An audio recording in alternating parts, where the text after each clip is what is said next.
Nalubog sa abot-bewang na baha ang ilang bahagi po ng Dinalupihan, Bataan. Pahirapan ng pagdaan ng mga sasakyan doon. Ang ilang residente sumakay na po ng kalabaw para makatawid sa tubig. Mas mababaw naman ang tubig sa ilang lugar pero kinakailangan pa rin lumusong ng mga residente. Dahan-dahan din sa pagmamaneho ang mga driver po ng pedicab at tricycle. Bukod sa mga kalsada, hindi rin nakaligtas sa baha ang mga sakahan. Nakadagdag po sa pagtaas ng tubig ang umapaw na ilog. Samantala, bumigay ang bagong gawang dike sa Barangay San Isidro, Tarlac City. Ayon sa isang residente, nawasak po ang dike sa kasagsagan ng malakas na ulan. Nangangamba tuloy ang ilang residente na abuti ng tubig ang kanilang mga bahay. Pinaiiwas na ng LGU ang mga residente sa lugar. Nagsasagawa na rin ang sandbagging operation sa lugar habang naghahanda na rin para sa relief operations. Base sa ilang record itong Pebrero lamang natapos ang dike.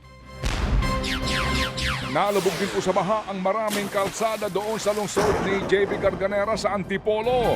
Kabilang po sa mga naapektuhan ang ilang mga bahagi po ng Sullivan Avenue sa Barangay Mayamot. Kaya marami po ang nayamot.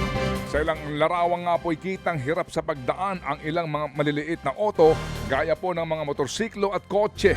Sa kabila po niyan, may ilang pong mga residente na lumusong pa rin po sa tubig. Patuloy po naman daw ang pagbabantay ng mga barangay official sa mga binahang lugar. Samantala, hindi rin nakaligtas sa baha ang Morong Rizal. Nagmistulang ilog at rumagasa ang tubig sa ilang bahagi po ng Barangay Lagundi.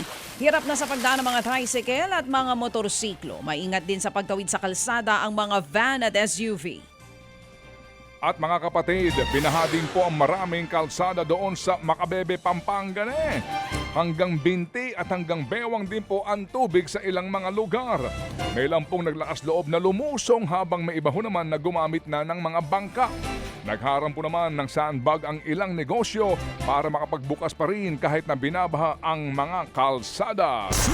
Mga kapatid, patuloy po kayong tumutok sa 105.9 True FM para sa totoong balita, impormasyon, music and entertainment. Mag-subscribe sa aming YouTube channel at podcast at sundan nyo kami sa Facebook, Instagram, X at TikTok sa True Network PH.